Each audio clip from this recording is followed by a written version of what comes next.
So coming from crisis point, we're talking about methods you can use to, let's say, in a way, raise your vibration. So what you need to do is just make yourself feel better. So in previous videos I've mentioned things you can do to raise your vibration. So it's traveling up the list of emotions. So if you're feeling really, really low, you can even brainstorm and think of ways that you might be able to make yourself feel better. This all sounds like some you wouldn't really do, but if you're feeling really crap, you can sit down and make a spider diagram and say feeling better, and draw lines over and say what would make me feel better right now. Even if you don't do the things, even writing those words down will connect you with the vibration of things that make you feel better and will raise your vibration a little bit. I go on daft.ie all the time and I look at people's beautiful houses, and I go on Airbnb and I look at people's beautiful houses like a bit of a weird stalker, but because I'm not in my dream home yet, I like to put myself in other people's dream homes in my mind, and I can sit for hours and that make me really happy, and I'll go away and get me fix of a dream home, and I won't need my own dream home then for another little while. It helps me to last, so you can do the same with good feelings. You can even just go on Pinterest and look at pictures of pretty scenery or beautiful kitchens or whatever it is that makes you feel happy. Look at pictures of it and get into the vibe of feeling that vibration, because what you're doing is creating higher feeling emotions in yourself. And what I have written down is anything you can do to raise your vibration. So if you can think of anything you can do and brainstorm to think of anything you can do to raise your vibration. I'm not going to go on too much about exercise. I'm not a fan of exercise. I've never really exercised much in my life, mostly because for the last 20 years I've been in a lot of pain from physical violence and stuff. So it was very difficult for me to go for a walk, or it was very difficult for me to go swimming or anything. I am getting back around to starting to swim and stuff now, thank God. And I mean, that's my journey. So, if you're into exercise, you're going to have to find someone else to talk to about that, because I'm not exactly an expert in it. But what I will say is, even when me doctors and me psychologists and everyone were urging me to exercise, I was firm with them, and I was like, I can't do that right now, my back is too sore. So I suppose the point that I'm going to make in it, if exercise is good for you, do it. But if you're feeling like it's not going to work for you, don't be afraid to stick up for yourself. And the best thing to do is just not have guilt. If you're not going to exercise, don't got to sit at home and feel, oh, my doctor wants me to exercise, but I can't do it. Just be like, no, I know what's best for my body. I know my back can't move in that way right now. I know it's not going to benefit from it. When it will in the future, I will exercise then. But right now, I'm giving myself the safe place that I need so that I can begin to heal in whatever way necessary. So really, my point is check in with your own emotions and abilities, and become aware of what your boundaries are. If you're being asked to do things you can't do, just say no. No is no can be your best friend. Learning to say no is so liberating. Even just practice it for the crack. Do you know what I mean? Just say no to someone, just to say no, and feel how different that feels if you've been saying yeah for a long time to things that you're not able for. Counselors, segment intending. Yeah, so when you get up in the morning, this is another thing from the Abraham Hicks book, segment intending. When you get up in the morning, you can do, I just want to open the door.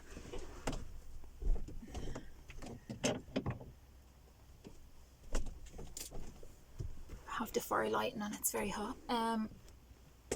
When you get up in the morning, you can actually spend a little bit of time arranging your day, and even give yourself some time to set. Now, you have to do this without letting yourself feel bad emotions about it.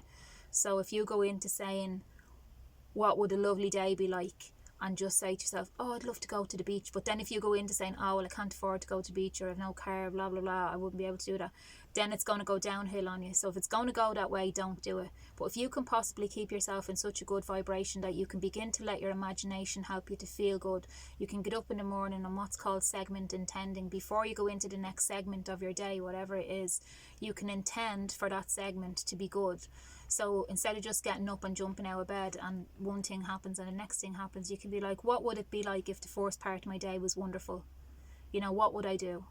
And even if you're not going to do the thing, you can literally sit there, because your mind doesn't know that your body and your mind, they don't know the difference between you imagining it and you actually doing it. You're still going to get the same vibrational response. So you can actually just go to the beach in your head, make yourself feel great, have a great day, and this will help you raise your vibration. You'll start feeling better. You know, but you have to do it in such a way that you can recognize that when the bad feelings start coming in, you just cut it off. So if you start going, oh, but then, you know, the last time I did it, this happened. So it's becoming really aware of, is this a good feeling thought or is this a negative feeling thought? And where's the bridge where it goes from a good feeling thought into you start feeling negative again? And it's a stream of thought. So you have to start to this is depression. This is what it breaks down into. It's sad, negative thoughts. And you have to start catching yourself when you go into those negative thoughts. And now you can bring yourself back into positive thoughts, you know. So it's just being like a little bit of a watchdog for a while with your own thoughts. I will again do more about that in another video, because it's a whole big area too. If you've deep-rooted trauma, if you've any sort of abuse issues or sexual abuse or anything, they will have to be dealt with. But what I will say to you is, if you're in depression, just deal with the depression first. Because even though the depression might be rooted in the original trauma, sometimes the depression makes you so numb that you can't step outside depression to actually get to the point of healing the trauma. So you can say to yourself, right, yeah, I had this huge thing happen, violent, whatever it was, but right now I'm just dealing with the depression, and down the line there'll be a time or a person that will be perfect to help me deal with the original trauma, and just leave it at that. Because sometimes when you're in depression, you're like, oh, I don't know where to start because it's so big, and how am I going to heal all of this? And then you just get stuck and go back into depression again. So what you can do is just promise yourself that there's going to be a day that any physical ailments or any mental or emotional ailments or whatever, there'll be a day when you can fix them. But just for today, you're just going to deal with one issue, which is the depression or the suicidal thoughts. And that, as I said again, gets rid of all the externals and gives you a blank, clean page to start looking after yourself without any other obligations that might drag you down or make you feel bad. I just want to mention quickly, people like Bob Proctor and lots of other people say that there are two ways to set a new habit into your life, a new positive habit if you've had a negative one. So one way is by repetition. So you can say you have a bad thing going on, like I have a sore back or something, right? So you can have something like, I am healed, would be the opposite of that. I'm healthy, right? I'm healthy. So you can repeat that 100 times a day, 200 times a day, for 30 days or for 60 days, right? And that's the repetitive way of using affirmations, along with emotions. There's no point in saying it and feeling bad, because then it's not, that's not going to work. You have to use the affirmations and feel good about them and believe them. And then that process of repeating that outcome eventually will ingrain it into your subconscious mind, and then it will become your reality. That's the first way. The second way is through emotional impact, and you see, that's how trauma is caused, because there was an instance in your life where something happened and it had an emotional impact on you. And because normally it's like an intense thing that happened, like whatever it is, like intense trauma or whatever, it just gets like sort of stuck in a little box in there. And the only thing besides the repetition, that it takes a long time, you can slowly reprogram yourself to get rid of the symptoms caused by that original trauma. The only other way that maybe there is other ways, please enlighten me if you found any, but the other way is through in equal or higher emotional impact of the opposite degree. So if you've had a really bad emotional impact, if you can emotionally impact yourself with a really high vibration of love, then I believe that you can change, you can just heal it, it negates itself, because whatever the most intense experience that you've had in your life is the one that's going to imprint into your memory and become the habit. So just as the traumatic event imprinted into your memory, and maybe all the things that you're doing now are coming from that, you know, they're all a result of that trauma or whatever. Even just to know that there is a way that you can heal, you can fix that, and there is a quick way. I mean, that's why I was talking about Joe Dispenza. Like, you should look into him and look at his work that he's doing, because Joe Dispenza is putting people, as I've mentioned before, into the situation where they go into this heart coherence state, where they experience such a high vibration of love that it just wipes out all of the crap that's ever accumulated in your body, your mind, and your emotional system, and it just sets a new, let's say, emotional set point through high emotional impact. I'm still working on that one for myself. I'll let you know how it goes. Obviously I still have pains in my body and stuff that I want to get rid of, and I'm not fully healed yet, so I'm still working on it. Like, as I say, I'll just keep you updated. One thing that I learned, I know I'm jumping subjects a bit, but I just want to mention all these things because they're relevant to depression. And one thing that came up when I was doing my second round of counselling was triggers. And sometimes when you're in, I'm just going to close the door now.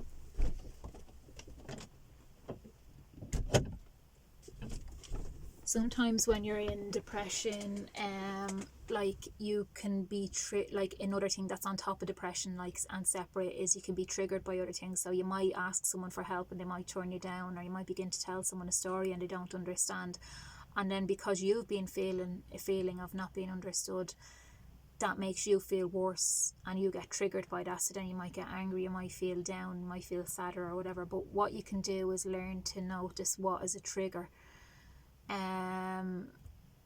A trigger is normally something that you respond to, like, if you're in depression, probably you respond to in a negative way. I'll do a video on triggers as well, because I'm not going to fit it all into this video, but just to let you know that, like, you being stuck in a cycle of crappy things happening, it's not the end of the road, you know. Like, there's all these things going on around it that you just maybe haven't got the knowledge on yet. And when you educate yourself to all these things, like, I was being triggered hundreds of times a day, and in the worst ways, like, and in so many different ways. And I had to get a lot of counselling, and I probably spent about 2 years, like, finding the root of all my triggers. Some of that was with a counsellor, and then afterwards some of it was on my own. So, like, it is a long journey. I'm not saying that to put you off. Like, honestly, like, the fact that you're on the path at all is brilliant, and, like, keeping yourself alive is the main goal. Triggers and all that is, like, the work you do later, recognizing, like, more subtle responses and ways of responding to things that can be for your benefit instead of against you. I think that's most of what I've written down. What I want to say is that what pulled me out of trying to kill myself all the time was deciding that suicide wasn't an option anymore. Because if you're in a space where suicide is an option, then you're always going to go to that as your saving point, or, like, not saving, but, like, if you get really low, you're like, right, well, at least I can kill myself. You know, now it happens for people in different ways. Personally, you know that I'm into the Vedas and the Indian and Hare Krishna books and stuff, and they talk about karma and what happens to you and all this sort of stuff. So I read something there that said that, you know, when you commit suicide, you know, you're not guaranteed that you'll get a human body again, and you're just going to have to start the whole experience again. You could get the body of a tree or a blade of grass, or, you know, like, so for me then I was like, okay, I'm in a human body now, I have a good chance, even if it looks crappy externally, I'm going to just try and stay in this body and heal now in this lifetime, instead of having to start all over again in some different situation. Because you don't just disappear. If you understand even that you're a soul,